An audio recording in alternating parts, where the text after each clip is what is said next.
د فرضي کرښې په هکله باندې د طالبانو کوم دریځ ده، مني او کنه؟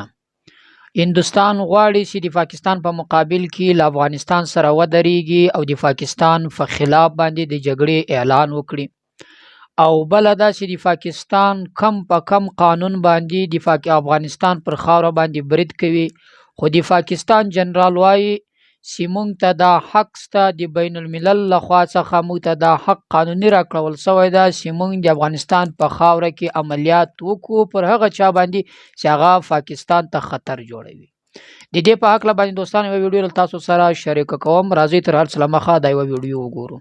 د پاکستان د لومړي وزیر سلاکار ویلي چې د پاکستان پوځ د ګواښونو د له منځه وړلو لپاره د ډیورنډ فرضي کرښې دواړو غاړو ته د عملیاتو د ترسره کېدو حق لري.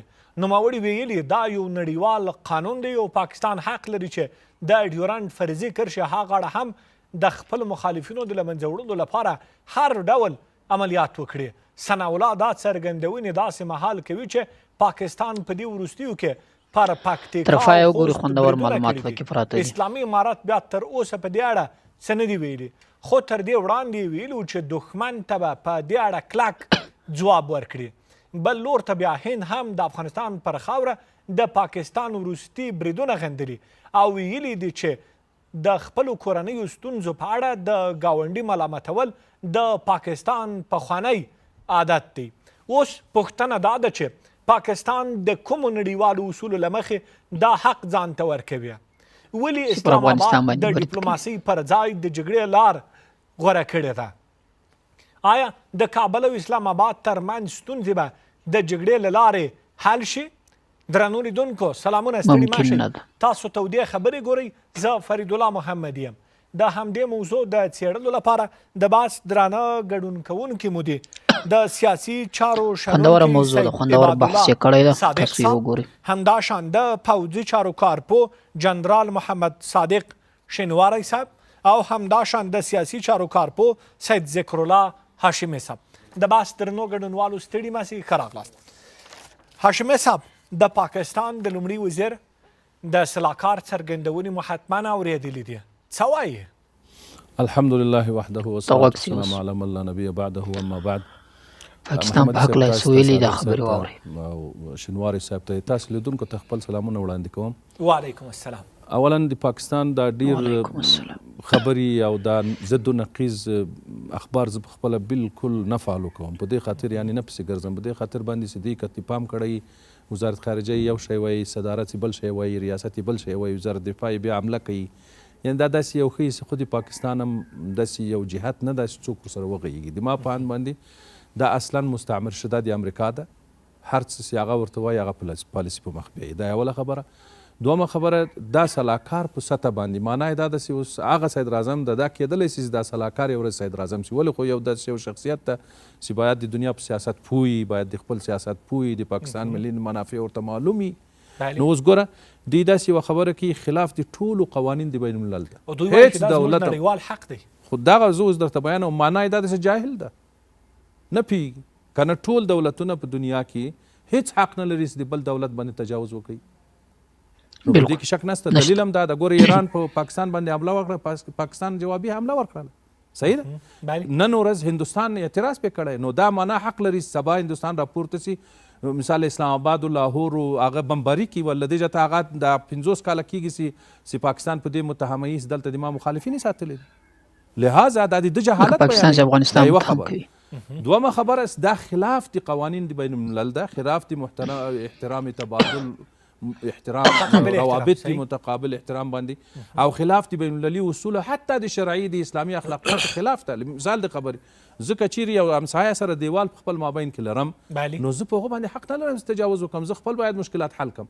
دا یوه خبره. دویمه خبره دا ده چې د افغانستان متعاقب حکومتونه، که چپی و که راستی و که کمونیست و که امپریالیزم و که مسلمانانو چې قدرت ته رسېدلي او رسېدل، تر اوسه دا فرضي کرښه نه ده منلې. معنا یې دا ده چې پاکستان هم په دې فرضي قهر باندې د هغه باندې کرښه باندې ضمناً اعتراف نه کوي، ولې ده چې ځان ته حق ورکوي. دا دوه خبرې دي.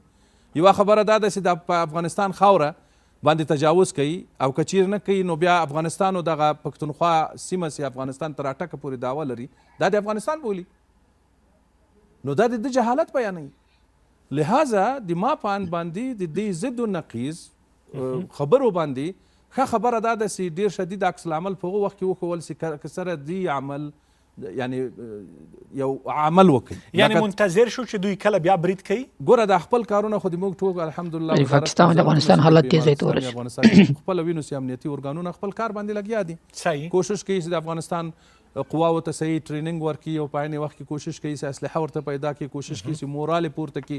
د هر وزیران دا خبره کوي، مسؤلین دا خبره کوي چې موږ د هر عکس العمل نه تنها د پاکستان حتی د نورو دولتو که چیرې په افغانستان باندې کیږي بیا حق مسلم د افغانانو دا جوړیږي شرعي بین المللي قوانینو په اساس، بین المللي روابطو په اساس باندې، د شرعي او اساس باندې چې د تجاوز جواب ورکړي. لہذا تجاوز کولو ته افغانان بیرته متقابل جواب ورکړي دې ته آماده دي او عمل هم پرې کوي. کور دی آباد. جنرال صاحب ستاسو دوستانو دا خبرې تاسو وکړئ دا ډېره اوږده مرکه ده، انشاءالله په ورو ورو به څوکه مکمل له تاسو سره شریکه کوم که وخت پیدا سو. راځو دې خبرې ته. د افغانستان او د پاکستان حالات روابط ورځ په ورځ خرابېږي. یعنی پاکستان او افغانستان دې حالت ته اوس رسېدلی چې افغانستان منتظر ده چې کله پاکستان حمله وکړي د هغه جواب ورکړي، یا پاکستان منتظر ده چې کله افغانستان حمله وکړي د هغه جواب ورکړي. دواړه ګوته پر ماشه باندې ناست دي. امریکا چې کله په افغانستان کې خپل زور خپل قوت ټول وازمویي په شمول د 50 یا د 48 یا د 42 یا د 50 ملکو سره، خو کومه نتیجه نه ترلاسه. کم څه چې د مقصد و هغه مقصد ته نه ورسېدی، کم څه چې د غوښتل هغه نه ورته ورسېدو. خپل زور یې مکمل استعمال کوي. د افغانستان په څنګ چې ګاونډیان پراته دي له دغو څخه یې هم مثلا هغه څه راټول کړي چې په افغانستان کې هغه خپل زور استعمال کوي. دغه چې د دوی له غربي ملکونو څخه له ټولو څخه یې راټول کړي وو، خو بیا کومه نتیجه یې نه کوله. خو یو کار امریکا دا وکړي چې امریکا ته په ګټه تمام سو. کله چې امریکا تللی نو پر دغه فرضي کرښه یا ازغن تار داسې وګرځوي او هغه ازغن تار د پاکستان او د افغانستان تر مابین یو دښمني پرېښودله. هغه د افغانستان او د پاکستان تر مابین یو داسې دښمني پرېښوده چې هغه نه ختمېدونکې ده.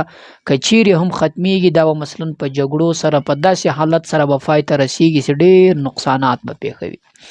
تاسو اوس وګورئ د افغانستان او پاکستان چې په اسلامي ملکونو کې وګورئ په ټولو کې چې زیات اسلام سته فلحال اوس چې د په افغانستان کې په پاکستان کې په دغو دوو کې ده. ځکه چې په افغانستان کې هم پښتانه زیات دي، په پاکستان کې هم پښتانه زیات دي او زیات اسلام چې اوس ساتلی ده په دې اوس وخت کې د پښتنو ساتلی ده. نو دغه دواړه اسلامي ملکونه په خپل مابینځ کې داسې فشر سره اچولی دي چې یو بل وینو ته ناست دي یو بل ګوته پر ماشه باندې سره ناست دي چې د هر یو وس کار وکړي بل خرابوي، چې د بل وس کار وکړي بل خرابوي.